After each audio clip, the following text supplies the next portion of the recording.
कह देती है कि अरे छोड़िए जाने दीजिए बाद में हो जाएगा, ठीक है एक ही आए ना, दो चार आए ना, ऐसा नहीं कहती है। महिलाएं झाड़ू उठाती है, झाड़ू उठा के साफ करती है अपने घर। तो कितने लोग कहते हैं अरे जाने दीजिए, ये जो है वो इनको समझ नहीं है, इनको बुद्धि नहीं है, ये तो गोबर है, छोड़ दीजिए। कुछ लोग बोलते तो नहीं नहीं भैया नहीं, इनको छोड़ना नहीं चाहिए। आप एक दो को छोड़ देंगे, ये 10-12 और पैदा हो जाएंगे। इनकी वही कमर जो है ना वही तोड़ दीजिए, इनकी मुंडी पे वही पैर रख के मसल दीजिए। मैंने भी लिखा है आतंकवादी के ऊपर, तो मैंने भी लिखा क्योंकि वो कोई जाति धर्म का नहीं होता। कुछ लोग खराब हो सकते हैं, लेकिन उससे आप पूरी कौम को बदनाम नहीं कर सकते। पूरी कौम बदनाम नहीं हो सकती। अगर विकास दुबे आतंकवादी था तो पूरे हिंदू आतंकवादी नहीं है, और कसाब अगर मुसलमान आतंकवादी था तो सारे मुसलमान को भी आप दोष नहीं दे सकते, क्योंकि आतंकवादी ही आतंकवादी होता है। वो कोई धर्म कोई मजहब का नहीं होता, वो सिर्फ बर्बाद करना चाहता है। उनकी गोली जो निकलती है, उनका बम जो निकलता है, वो किसी जाति धर्म पूछ के नहीं मारता है भैया, वो सिर्फ आतंकवादी होता है। तो ये जो मुखटा आप पहनाते हो ना कि हिंदू मुसलमान, ये करना छोड़ दीजिए। मैं पहले ही बोलती हूँ कि ये मत करिए, सिर्फ भारत को देखिए, भारतवासी है। नमस्कार, मैं काजल निशा। साथियों, आज इस वीडियो का बहुत ही बेसब्री से आपको इंतजार है। बिल्कुल बिल्कुल रहना ही चाहिए, क्योंकि बहुत अच्छे से हम बैंड बजाने वाले हैं ना आज। तो हमने पहले जिनसे बात की थी उनको फोन लगा के कह देते हैं कि सर ये वीडियो मेरा चालू है।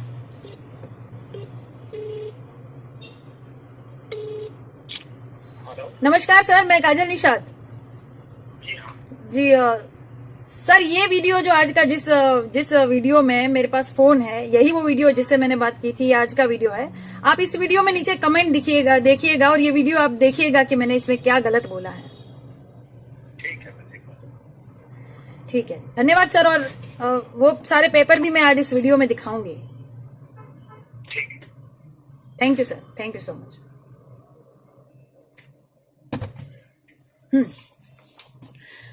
तो जहां मैंने कंप्लेन करनी थी वहां कर दी, और ये सारे लोगों के स्क्रीनशॉट्स खींच के रखे। ये मेरी गलत आईडी किसी ने बनाई थी, ये मेरी गलत आईडी बनाई थी, और नीचे ये हिंदू और मुस्लिम वाला जानबूझ के बदनाम करने की कोशिश। इसमें वो सारे लोग जिन्होंने बहुत गंदी गंदी गालियां दी है, बलात्कार तो कहीं और हो रहा है, यूपी में हो रहा है, तुमको क्या प्रॉब्लम है, तुम्हारा तो नहीं हुआ ना, ऐसी सब जो इसमें लिखी हुई है। अभी क्या है कि हमारे एक अच्छे मित्र ने हमको ये कहा कि मैडम इनका जो है ना नाम आप अपने वीडियो से मत लीजिएगा, इसीलिए कि ये 2% के जो है ना, उनकी औकात सिर्फ 2% की ही है। ये फालतू में फेमस हो जाएंगे, क्योंकि इनको देश से वैसे भी कोई मतलब नहीं है, महिलाओं से भी कोई मतलब नहीं है, इनको गाली देकर फेमस होना है, ठीक है। लेकिन चिंता मत करिएगा, ये सारा पोती पत्थर जितना भी है, सबके नाम अच्छे से हमने लिख के रखे हैं, अच्छे से स्क्रीनशॉट खींच के रखा है। और अभी जो हमारी बात हुई, बताएंगे नहीं, बाद में बताएंगे जब इनको कॉल आएगा अच्छे से। लेकिन किसी को भी छोड़ेंगे नहीं, किसी को भी नहीं छोड़ा जाएगा, क्योंकि ये बहुत हो गया। क्या होता है कि घर में जब भी जैसे चिपकली आ जाए, चूहा आ जाए, मच्छर आ जाए, कीड़े आ जाए, तो महिला ये नहीं कह देती है कि अरे छोड़िए जाने दीजिए बाद में हो जाएगा, ठीक है एक ही आए ना, दो चार आए ना, ऐसा नहीं कहती है। महिला झाड़ू उठाती है, झाड़ू उठा के साफ करती है अपने घर को।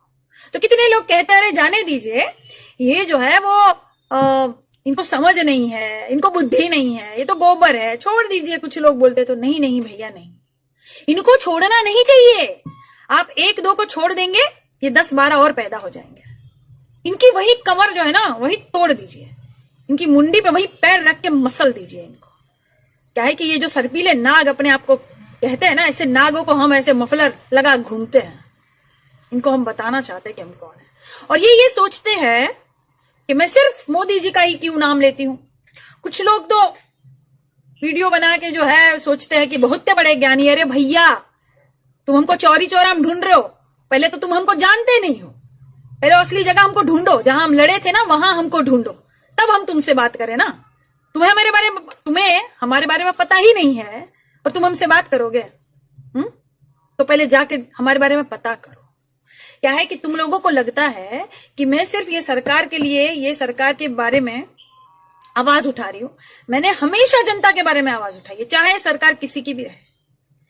कल मैं अपना पूरा ये अपना फेसबुक का पूरा प्रोफाइल अपना देख रही थी। आपने देखा ही क्या है हमारे बारे में? आप जानते ही क्या हो मेरे बारे में? आप पीछे जाके देखिए। मैं क्योंकि कवित्री हूं, मैं लिखती भी थी, पहले मैं लिखती थी, अब मैं वीडियो बनाती हूँ।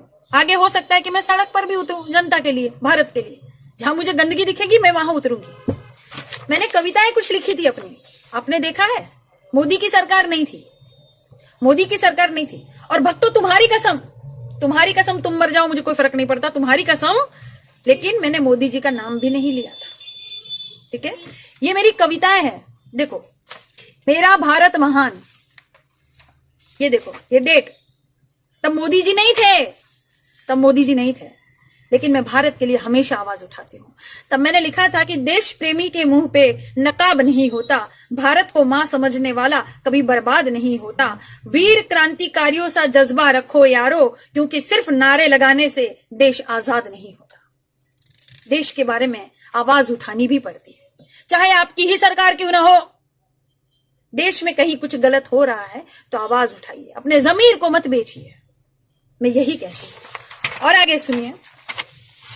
और जो आप कहते हो ना कि हिंदू मुस्लिम करते हो, आप ये सोचते हो कि सिर्फ मुसलमान ही आतंकवादी हो सकता है, तो भैया ऐसा नहीं है, ऐसा नहीं है। विकास दुबे मुसलमान नहीं था, प्रज्ञा ठाकुर मुसलमान नहीं है, लेकिन वो आतंकवादी है।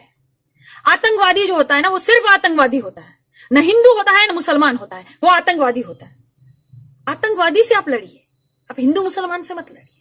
मैंने भी लिखा है आतंकवादी के ऊपर, तो मैंने भी लिखा है, क्योंकि वो कोई जाति धर्म का नहीं होता। कुछ लोग खराब हो सकते हैं, लेकिन उससे आप पूरी कौम को बदनाम नहीं कर सकते।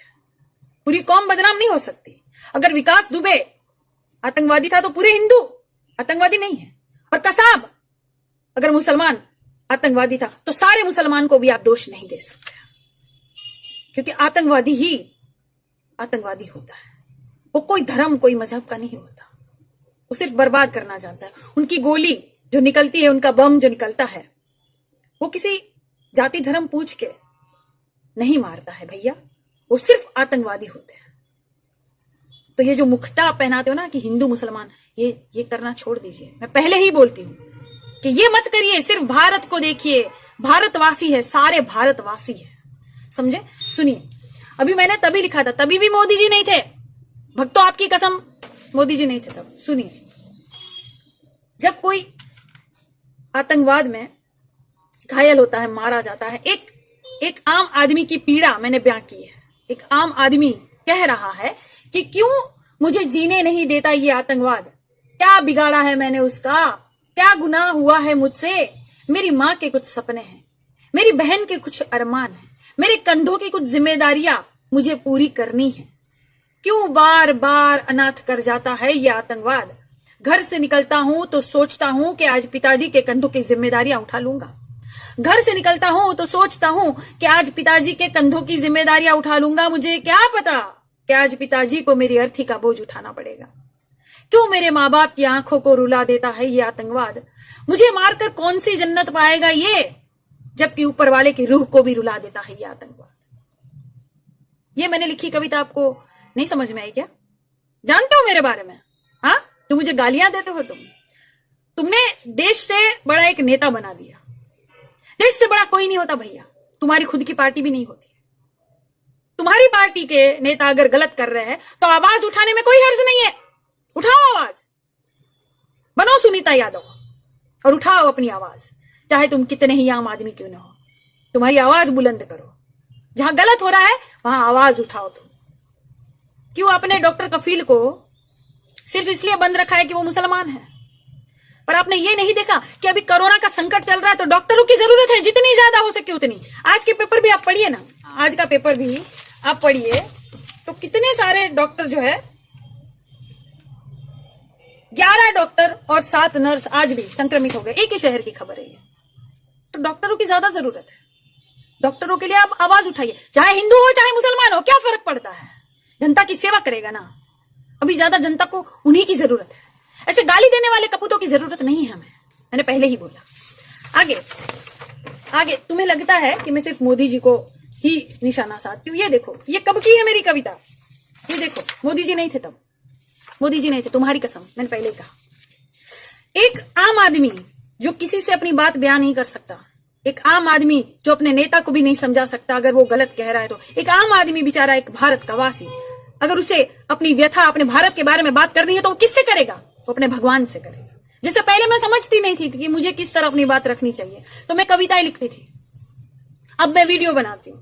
और मैंने कहा हो सकता है कि मैं अपने भारत के लिए, मुझे और बर्बादी दिखे और भारत के लिए, तो मैं अपने सड़कों पे भी उतरूंगी, मैं उतरूंगी। मैं ऐसी हूं, मुझे प्यार है मेरे भारत से और मेरे भारतवासियों से। मैं क्या करूं, मैं ऐसी हूं। किसी की भी सरकार रहे, सब सुन ले, किसी की भी सरकार रहे, मैं आवाज उठाऊंगी, मैं उठाऊंगी। ये देखिए, ये मैंने लिखा है कि हे ईश्वर, एक आम आदमी किसी से बात नहीं कर सकता तो अपने भगवान से कहता है। जैसे मैं अपने भारत के बारे में सोचती थी तो अपने भगवान से कहती थी कि हे ईश्वर, देखता तो है तू मुझे पर दिखता क्यों नहीं तू मुझे, सुनता तो है तू मुझे पर कभी कुछ सुनाता क्यों नहीं तू मुझे। क्योंकि हम सारे लोग जो ना भगवान के पास जाते हैं, हे भगवान ये काम कर दे, हे भगवान, हे ईश्वर, हे अल्लाह, हे गॉड, हे जीसस, मेरा ये काम कर दे। लेकिन भगवान हमसे क्या कहना चाहता है, कभी हमने सुना? हमने कभी सुना नहीं ना। तो यही मैं उनसे कह रही हूं कि देखता तो है तू मुझे, क्योंकि भगवान तो हमें देख सकते हैं। हमने तो बचपन से यही सुना है कि भगवान देखता तो है तू मुझे पर दिखता क्यों नहीं तू मुझे, सुनता तो है तू मुझे पर कभी कुछ सुनाता क्यों नहीं तू मुझे। फुर्सत में कभी नीचे उतरा, भगवान को मैं बुला रही हूँ कि फुर्सत में कभी नीचे उतरा, कुछ मेरी सुन, कुछ अपनी सुना। जैसे वो गाना है ना, तू मुझे सुना मैं तुझे सुनाऊं अपनी प्रेम कहानी, बिल्कुल वैसे ही कि भाई तू अपने लोग की बात करना, मैं तुझे अपने भारत की बात सुनाऊंगी। ठीक है, तू जहां का होगा तू वहां का किस्से सुनाएगा ना। मैं भारत की हूं, मैं भारत के किस्से सुनाऊंगी तुझे। हे भगवान, हे ऊपर वाले, फुर्सत में कभी नीचे उतरा, कुछ मेरी सुन, कुछ अपनी सुना। तू अपने परलोक से रूबरू कराना मुझे, मैं यहां जनलोक से रूबरू कराऊंगी तुझे। तू अपने चमत्कार के किस्से सुनाना मुझे और मैं यहां भ्रष्टाचार के किस्से सुनाऊंगी तुझे। लिखा था मैंने, तुम लोग मेरे बारे में जानते नहीं हो इसलिए पढ़ते नहीं हो, सिर्फ गालियां देते हो मुझे। पर देखो, मैं हमेशा ही भारत की आवाज उठाती हूँ। मैंने यही लिखा है कि तू अपने चमत्कार के किस्से सुनाना मुझे, मैं यहां भ्रष्टाचार के किस्से सुनाऊंगी तुझे। तू वेद पुराण गीता कुरान पढ़कर सुनाना मुझे, मैं यहां का अखबार पढ़कर सुनाऊंगी तुझे। देखा, मुझे हमेशा ही चिंता रहती है कि मेरे अखबारों में, मेरे भारत के अखबारों में आविष्कार छपा रहे, जनता की बात छपी रहे, जनता की भलाई छपी रहे। हमेशा ही चिंता थी। तो तभी भी मैंने लिखा था, आज मोदी जी इसलिए मैं अखबार दिखा दिखा के टारगेट करती हूं, नहीं। तभी भी मैंने लिखा था कि तू वेद पुराण गीता कुरान पढ़कर सुनाना मुझे, हे भगवान, और मैं यहां का अखबार पढ़ाकर सुनाऊंगी तुझे। तू फरिश्तों की अच्छाई दिखाना मुझे, मैं यहां आतंकवादियों की बुराई दिखाऊंगी तुझे। आतंकवाद आतंकवाद होता है, किसी धर्म के साथ उसको मत जोड़िए। आगे मैंने लिखा है, तू मन की ताकत दिखाना मुझे और मैं यहां धन की ताकत दिखा दूंगी तुझे। यहां तो भाई जिसके पास धन है वही सब कुछ है। भारत और भारत की जनता से किसी को क्या लेना देना, गरीबों से किसी को क्या लेना देना। इसलिए मैंने लिखा है, भगवान तू मन की ताकत दिखाना मुझे, मैं यहां धन की ताकत दिखाऊंगी तुझे। तू लक्ष्मी मूर्ति की माया दिखाना मुझे, मैं मायावती की मूर्ति और लक्ष्मी दिखाऊंगी तुझे। क्या लिखा मैंने? मायावती जी का नाम लिया, मोदी जी का नहीं।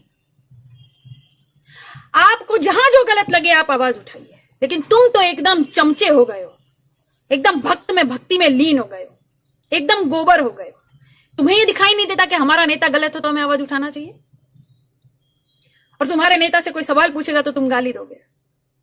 तुम्हें नहीं छोड़ेंगे, तुम्हें नहीं छोड़ेंगे बेटा। रुको, सबके इसमें जो है ना, इसके सबके नाम भी है और कुछ लोगों के तो नंबर भी है। तुम आओगे एक दिन मेरे सामने और तुम्हारा क्या हश्र करूंगी ये मैं वीडियो में, लाइव वीडियो में आके सबको बताऊंगी कि तुमने टारगेट क्यों किया, क्यों किसी को टारगेट करोगे। मैंने तुम्हारा नाम लिया, ठीक है। आगे सुनो, मैंने भगवान से कहा कि तू अप्सराओं का रूप दिखाना मुझे, मैं प्लास्टिक सर्जरी का दवाखाना और ब्यूटी पार्लर का कारखाना दिखाऊंगी तुझे। भगवान तू अपनी अप्सराओं का जो रूप है वो दिखाना मुझे, लेकिन मैं यहाँ नकली दुनिया भी दिखा दूंगी, जो ब्यूटी पार्लर में बहुत सुंदर बन जाते हैं, जैसे मैं देखिए ऐसी आम दिख रही हूं, लेकिन अभी मैं ब्यूटी पार्लर जाऊं, आईब्रो करा के मेकअप करूं तो मैं भी एकदम सुंदर अप्सरा जैसी दिखूंगी, है ना। पहले के मोदी जी को देखिए, अब के मोदी जी को देखिए। बेटा काजू के आटे की रोटी खा रहे हो, मशरूम खा रहे हो मोदी जी, एकदम लाल लाल हो गए हो आप तो। मोदी जी ओफो जलवे आपके। हाँ पहले के आप देखिए कैसे लगते थे आप, और अभी योगा करके एकदम तगड़े हो गए आप। यही मुझे गलत लगता है, यही मुझे गलत लगता है। योगा करने वाला कैसा होता है इंसान, रामदेव जैसा होता है। रामदेव व्यापारी है, उसका कोरोनिल का तो पता नहीं क्या हुआ रे रामदेव बाबा। कोरोनिल किसको खिलाई आपने, आई नहीं यहाँ भारत के मार्केट में। ठीक है वो आदमी वहां गलत है, लेकिन योगा, हाँ योगा वो करता है, ये सब योगा करते हैं। मोदी जी योगा करते हैं, स्मृति ईरानी योगा करती है। सिर्फ योगा दिन के दिन आना और फोटो खिंचवाना, भारत से मजाक करना। इसीलिए मैं बोलती हूं कैसा मत करिए। जब भारत रास्ते पे चल रहा था, छाले पड़ रहे थे लोगों के पैरों में, तब तुम योगा के बारे में उपदेश दे रहे थे और तुम योगा कर रहे हो। चच्चा क्यों झूठ बोलते हो जनता से, फोटो खिंचवाने के लिए, महान बनने के लिए। अरे तुम योगा करते ना तो तुम भी दूसरे रामदेव हो जाते, तगड़े नहीं हो जाते चच्चा पे। तो झूठ मत बोलो भारतवासी से, झूठ मत बोलो। झूठ बोल के किसी की छवि खराब मत करो। आलू से सोना निकालना, मशीन बनाना किसने बोला था चच्चा? तुमको क्या लगता है राहुल गांधी ने बोला था? सिर्फ एडिट किया हुआ वीडियो ही सुनोगे क्या जी भक्तों? बहुत फोटो बना रहे हो। हाँ ऐसा मशीन तुम्हारा बाप लगाएगा, तुम्हारी माँ विदेश से लाएगी, ऐसे सब फोटो में तुम लिख रहे हो। तुम्हें असलियत पता है? किसने बोला था? किसानों से किसने बोला था कि मैं ऐसी मशीन लगाऊंगा कि आलू यहां से घुसाड़ोगे तो यहां से सोना निकलेगा? हाँ तुम्हारे माननीय मोदी जी ने बोला था। नाम लेना मेरा, और जाके देखो अपने बाप के वीडियो, पिताजी के वीडियो देखा करो, और फिर एडिट करके किसी की छवि खराब करना, किसी का नाम खराब करना। जैसे ये मेरा नाम लेकर फोटो लेकर गलत आईडी बनाना, बदनाम करना, ये सब किसने सिखाया? तुम्ही लोगों ने सिखाया है ना। तो कोई तुम्हें छोड़ देगा? हाँ छोड़ देंगे, लोग छोड़ देंगे, काजल निषाद नहीं छोड़ेगी। मुझे मेरे भारत में गंदगी दिखेगी, मैं बोलूंगी, मैं आवाज उठाऊंगी। मैं ऐसी हूं, मैं क्या करूं, मैं हूं ऐसी। तुम्हारा जमीर मर गया है, मेरा जमीर नहीं मरा है भाई। चाहे मेरा कितना ही प्रिय नेता ना हो, गलत है वो गलत है, सही है वो सही है, पहचानिए। ठीक, आगे मैंने लिखा है, भगवान तू अपने मुंह में पूरी दुनिया दिखाना मुझे, क्योंकि भगवान होगा तो मुझे बताएगा, देखो काजल मेरी दुनिया ये जो है ना पूरी मुंह में तुम्हारी दुनिया, तू अपने मुंह में पूरी दुनिया दिखाना मुझे, मैं टीवी में तेरी दुनिया दिखा दूंगी भाई। तूने सबको बनाया और अब देख तेरे बनाए हुए तुझे कैसे बनाते हैं। हम भी यहाँ रामायण महाभारत सब देखते हैं, भगवान आ जा। और फिर लास्ट में मैंने कहा है, देखिए लास्ट में मैंने कहा है, हे ईश्वर मैं तुझे इस कलयुग का अर्थ बताऊंगी, पर तू इस अर्थ को कलयुग से बचा लेना। अर्थ यानी पृथ्वी, धरती, इंग्लिश में अर्थ कहते हैं, ज्यादा इंग्लिश मुझे नहीं आती है। खैर हाँ इंग्लिश पढ़ने हम भी गए थे, मिस जूलियट हमको पढ़ा रही थी, मिस जूलियट हमसे भोजपुरी सीख गई तो इंग्लिश हम सीख नहीं पाए। दूसरे दिन सर ने हमको पैसे वैसे देके कहा, मैडम तुम जाओ, तुम मिस जूलियट को भोजपुरी सिखा दोगी, गुजराती सिखा दोगी, इंग्लिश नहीं सीखोगी। भाई जैसे हम है ना वैसे ही हम। तुम हमें गाली दे के तुम सोचते तुम महान हो जाओगे, तो तुम कोई महान नहीं। तुम अपनी माँ और बहन को जब तक अच्छी नजर से नहीं देखोगे, तुम किसी को भी अच्छी नजर से नहीं देखोगे। मुझे तो चिंता होती है तुम्हारे बच्चों की, तुम्हारी बहनों की, तुम्हारी माओ की, पड़ोस में आजू बाजू जो लड़कियां उनकी, तुम किस नजर से देखते होंगे? जो चीज तुम लिख देते हो कमेंट में आसानी से, तुम किस नजर से देखते होंगे? तुम्हें लगता है कि महिलाओं को बस शालीनता से ही बात करनी चाहिए? अरे वो दिन गए, काजल निषाद है यहाँ, जैसा को तैसा। पहले तो हम कुछ बोलेंगे नहीं, लेकिन तुम बोलोगे तो तुम्हारा मुंह भी तोड़ देंगे। पहले हम उंगली दिखाएंगे नहीं, लेकिन तुम अगर उंगली दिखाओगे तो हम तुम्हारी उंगली भी मोड़ देंगे, हड्डी पसली तुम्हारी एक कर देंगे। हमने पहले ही कहा, तुम्हारे जैसे जहरीले नाग जो है ना, यहाँ दुपट्टा बनाकर घूमते हैं हम, समझे। आगे आगे और वीडियो में अच्छे से और सरप्राइज देंगे तुम्हें। अब के लिए बस इतना ही, धन्यवाद।